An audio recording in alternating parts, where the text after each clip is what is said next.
Vous écoutez Alger Chaîne 3, le journal. Le journal de la mi-journée avec Siam Bacha. Siam, bonjour. Rostom, bonjour à tous. Au sommaire, journée de la mémoire. Les commémorations se poursuivent. Après Sétif, le ministre des Moudjahidines se rendra à Kharata. La délégation d'élus français venus pour l'occasion l'accompagne. Dans le reste de l'actualité, programme ADL3, il sera financé à hauteur de 63% par la BNH, la Banque nationale de l'habitat. Le premier groupe de pèlerins algériens s'envole ce soir pour les lieux saints. Ce sera à partir de 19h depuis l'aéroport international d'Alger. À l'étranger au Mali, la junte militaire menace les politiques pour les faire renoncer à leurs activités et s'emparer définitivement du pouvoir. Le Pakistan et l'Inde intensifient leurs opérations ce samedi. Ils restent sourds aux appels à la retenue. Et puis sport football avec l'entame aujourd'hui de la 25e journée de Ligue 1.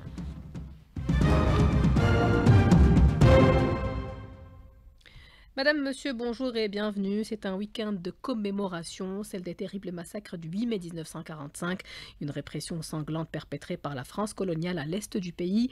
80 ans plus tard, l'évocation du bilan fait encore froid dans le dos. On parle d'au moins 45 000 morts. Depuis jeudi, les événements se succèdent pour dénoncer ce génocide de l'armée française et rendre hommage aux victimes. Le ministre des Moudjahidines poursuit sa visite à Sétif avant de se rendre à Kharata, dans la wilaya de Béjaïa. Compte rendu de Mohamed Farouk. Le ministre des Moudjahidines et des ayants droit, Aïd Biga, accompagné d'une forte délégation de parlementaires français, sénateurs, députés, élus locaux, ont consacré cette seconde journée de cette visite au recueillement et à la découverte du musée public national. Accompagné du wali Mustafa Limani, des autorités civiles et militaires de cette wilaya, ainsi que des membres de la famille révolutionnaire et des représentants de la société civile, les membres de la délégation parcourent une partie du parcours emprunté le 8 mai 1945 à pied pour observer devant la stèle Saal Bouzid, premier martyr de ces massacres, un moment de recueillement avant de déposer une gerbe de fleurs à la mémoire des victimes de ce génocide imposé par le colonialisme français. Un moment émouvant, un moment notamment où la clique de la PC, entonnant avec de jeunes enfants des chants patriotiques du patrimoine, et que de vibrants you-you fusaient de toutes parts pour exprimer l'hommage et l'attachement du peuple algérien aux constantes de la nation. Au musée public national ensuite, les parlementaires français et les membres de cette délégation iront s'enquérir du parcours historique de cette région où de nombreuses civilisations se sont succédées depuis la nuit des temps. Les membres de la délégation ont visité aussi le premier salon national de la philatélie 2025. Ain Fouara ne fera pas exception donc à ce programme, ainsi que le jardin Amir Abdelkader, où les membres de la délégation se rendront, assistant à une opérette en plein air retraçant l'histoire de ces massacres. Sétif, Mohamed Farouk pour Alger Chaîne 3. 40 élus français sont en Algérie pour assister aux commémorations du 8 mai 1945. Ils ont d'ailleurs appelé leur initiative l'autre 8 mai 45. Parmi eux, Sabrina Sbaïhi, membre de l'Europe Écologie Les Verts.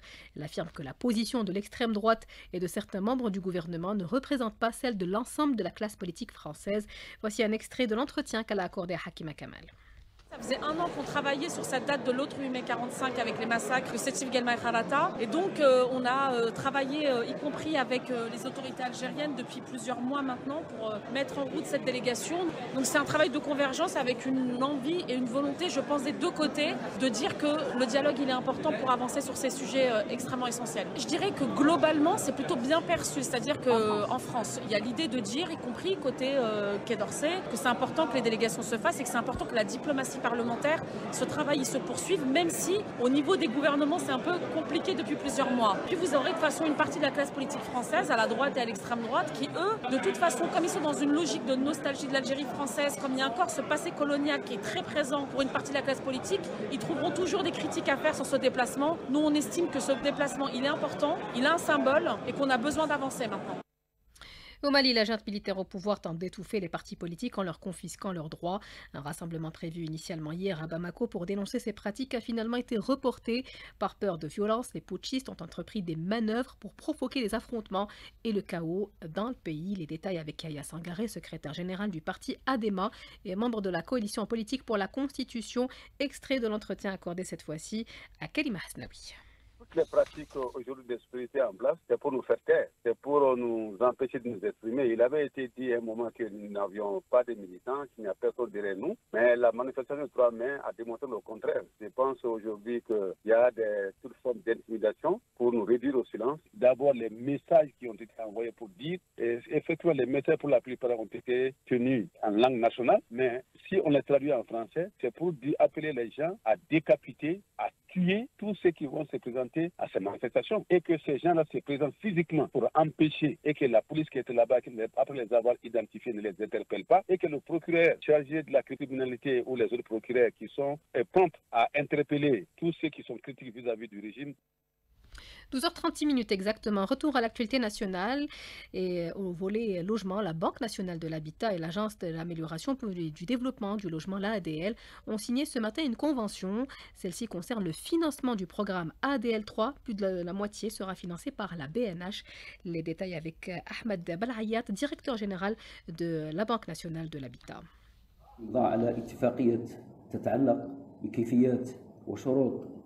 Cette convention porte sur les modalités et conditions de financement du programme ADL 3, 200 000 unités de logement de la première phase. Ce document permet de financer ce programme à hauteur de 62%. Les 38% restants relèvent de la contribution des bénéficiaires et cela conformément au décret exécutif de juillet 2024 qui définit les modalités d'achat de logements dans la formule location-vente. Ceci donc concernant le programme ADL 3. Plusieurs ministres étaient sur le terrain ce samedi. Le ministre des Transports, accompagné du Wali d'Alger, ont effectué une visite de travail et d'inspection de plusieurs projets dans la capitale. Le ministre de la Poste et des Télécommunications a présidé aujourd'hui le lancement d'une campagne nationale de sensibilisation contre les arnaques en ligne, publicité mensongère, annonces frauduleuses, piratage de comptes. Celles-ci peuvent prendre différentes formes, dont certaines sont indécelables. Voici les propos du ministre. Cette campagne de sensibilisation s'étalera du 10 au 30 mai en cours. Elle a comme objectif d'élever le niveau de conscience sur les différentes méthodes et les types de fraudes et crimes électroniques, comment les identifier et comment éviter et lutter contre ces fraudes et comment bien sûr promouvoir et encourager les comportements numériques sécurisés et inciter la culture du signalement des crimes et des fraudes électroniques aux autorités compétentes. Cette campagne de sensibilisation est organisée en collaboration et en coordination avec nos partenaires. Plusieurs activités et actions de prévention et de sensibilisation sont prévues sur le territoire national, des ateliers et des rencontres et bien sûr des activités interactives pour promouvoir la culture de la prévention contre les crimes et les fraudes électroniques.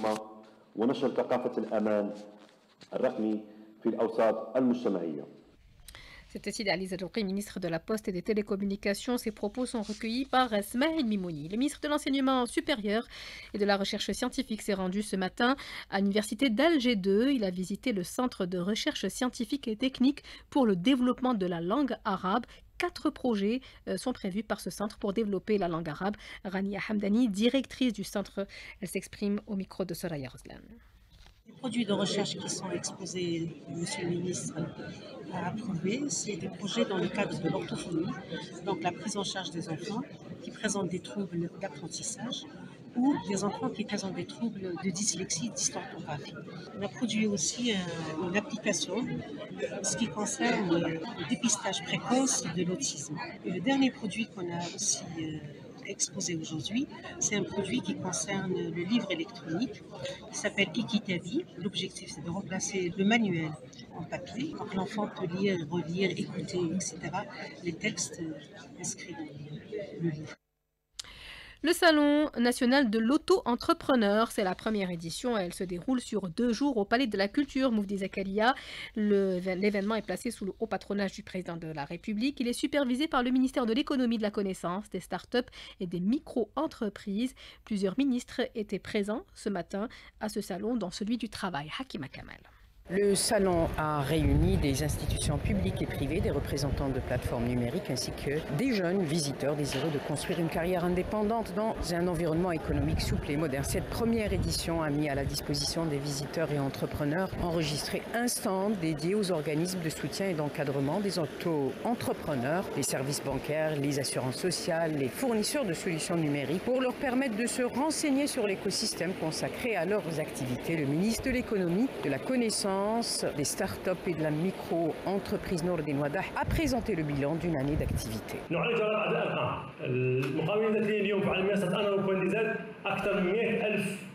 Aujourd'hui, sur la plateforme, plus de 100 000 compétences algériennes sont enregistrées. Plus de 30 000 cartes d'auto-entrepreneurs ont été délivrées. Une fois de plus, nous remercions le secteur de la Poste qui nous aide dans cette opération. En ce qui concerne ce mécanisme efficace, il permet aux auto-entrepreneurs de travailler dans un cadre légal, de manière simple et transparente, et de bénéficier d'un régime fiscal très incitatif, 0,5%. Sur les 30 000 auto-entrepreneurs ayant une carte aujourd'hui, plus de 29 196 ont un numéro fiscal et paient leurs impôts normalement. Un autre point important, le régime des auto-entrepreneurs permet aussi de bénéficier d'une protection sociale. Une fois encore, nous constatons une forte adhésion des auto-entrepreneurs à ce mécanisme. Plus de 29 400 d'entre eux ont aujourd'hui un numéro de sécurité sociale et bénéficient de tous les avantages de la sécurité sociale, comme tous les autres travailleurs.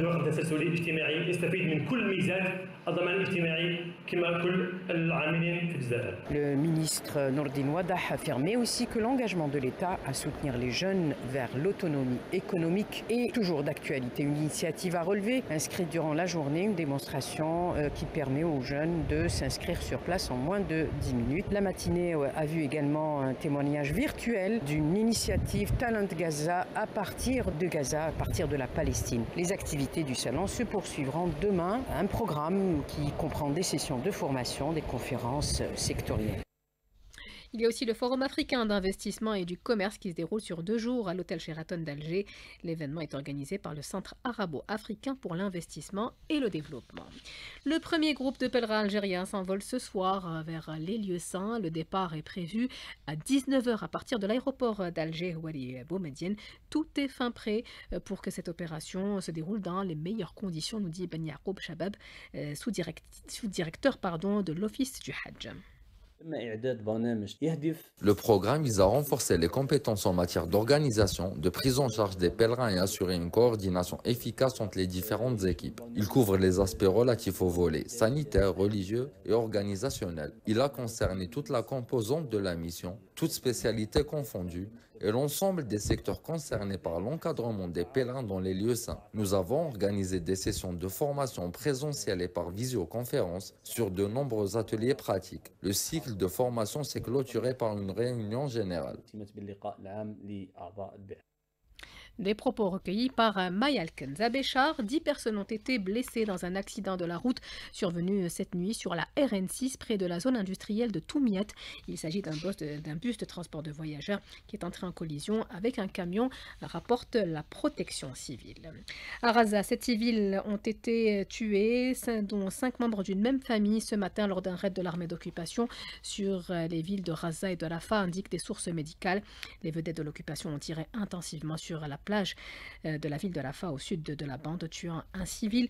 L'entité sioniste continue d'infliger des souffrances inimaginables aux personnes vivant sous occupation, tout en étendant rapidement la confiscation des terres dans le cadre de ses aspirations coloniales plus larges, a averti le comité spécial d'enquête de l'ONU, déclarant que nous assistons à une autre Nakba.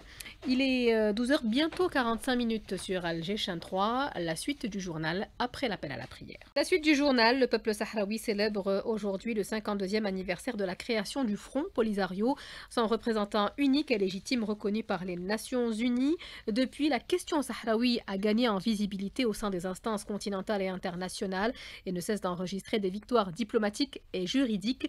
Retour sur ses victoires avec Mohamed Fadel Kamal, représentant du Front Polisario en Australie. Il est contacté par Kalima Hasnaoui. تمكنت جبهة البوليساريو من ترسيخ عدالة القضية الصحراوية Le Front Polisario a réussi à consolider la légitimité de la cause sahraoui et à dénoncer la fausseté des thèses coloniales, sans oublier la décision historique de la CIJ en 1975, laquelle a confirmé que le Maroc n'a aucune souveraineté sur le Sahara occidental et que le peuple sahraoui a pleinement droit à l'autodétermination. Au niveau européen, le Front Polisario enchaîne les victoires, la plus marquante, la décision de la Cour de justice européenne reconnaissant le Front Polisario comme étant le seul représentant et légitime du peuple sahraoui, et aussi l'annulation de tous les accords entre le Maroc et l'Union européenne, incluant illégalement les territoires du Sahara occidental.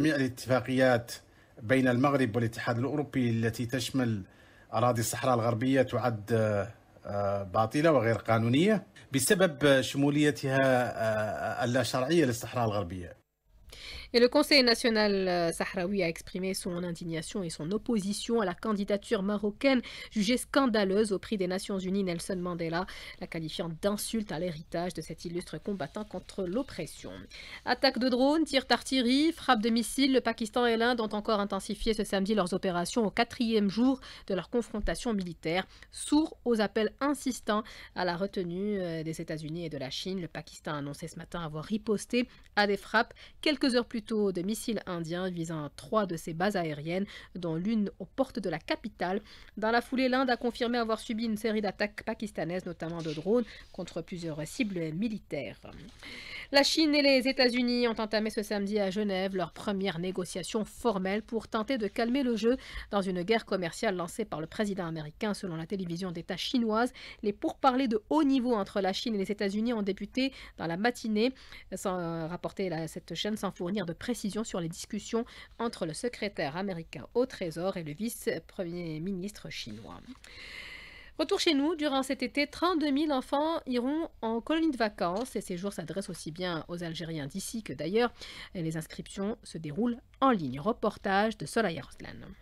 Le ministère de la Jeunesse, chargé du Conseil supérieur de la jeunesse, ambitionne cette année d'accueillir 32 000 enfants, dont une partie de la communauté algérienne à l'étranger. L'innovation cette année porte sur le lancement d'une plateforme numérique pour les inscriptions. Saad Amin, secrétaire général de la direction de la jeunesse et des sports de la wilaya d'Alger. Une plateforme, elle est dédiée spécialement pour l'inscription des enfants pour les wilayas concernés par les centres de vacances pour les enfants, notamment les wilayas du sud, du Grand Sud et des hauts plateaux. C'est le programme de 2000 enfants bien sûr répartis sur les 14 wilayas littorales d'Algérie. Il y a la catégorie d'âge de 6 à 12 ans et de 12 à 14 ans. Il y a aussi 32 000 sont répartis sur les 6 sessions de 12 jours. Ça va être à partir de fin juin. Les préparatifs battent leur plein. L'heure est aux dernières retouches. Selim Tebet, chef de département et d'organisation et de développement au niveau de l'ANAGE, l'Agence nationale des loisirs et de la jeunesse. La préparation de ces structures, entretien, réparation et équipement, rénovation de ce matériel, pris en charge. Nous avons une date butoir qui est le 5 juin. Tous les équipements seront mis en place pour mieux accueillir dans de très bonnes conditions tous les enfants de l'Algérie. Les camps d'été connaîtront cette saison la mise en œuvre d'une approche nouvelle et moderne. Un nouveau programme éducatif a été élaboré en collaboration avec plusieurs secteurs et organismes tels que l'éducation, l'enseignement supérieur et l'Agence nationale des loisirs de la jeunesse. On arrive au sport. Rostom Yahya Shrif, bonjour. Bonjour. L'entame de la 25e journée de Ligue 1 avec 3 matchs au programme aujourd'hui. Surtout un duel à distance pour le maintien. Avec à 16h l'USM Khenchla qui accueillera le Mouloudia d'Oran et également à la même heure le Nejm de Maga face à l'AS Ouchlef. Alors qu'à 18h, à Bécha, la JS Saoura fera face à l'Espérance de Mostaganem. Il y aura également du basketball cet après-midi avec la deuxième manche de la finale du championnat national 1 chez les dames entre l'USM Alger et les championnes en titre du groupement sportif de Kossidère. Ça sera à 18h à la salle de Stawadi. Je rappelle qu'hier, Kossidère s'était imposé sur le score de 67 à 57. Et puis en volleyball, la troisième et dernière journée du deuxième tournoi playoff à Sétif avec à l'affiche le leader, la JSC Ouled Adouane qui fera face au Mouloudia d'Alger. Ça sera à partir de 15h, des rencontres que vous pourrez suivre bien évidemment en direct sur nos ondes cet après-midi dans Sport sur la 3. Voilà qui termine ce journal réalisé par Ahmed Dadou et Aïcha Hammer. Merci à vous de l'avoir suivi, à toute l'équipe qui nous a accompagnés derrière la vitre. Krimo était à la technique, Nesrine à la régie d'antenne, Ikram au streaming vidéo. Tout de suite, c'est la météo présentée par Amine Mounir. Très bonne suite des programmes sur la chaîne 3.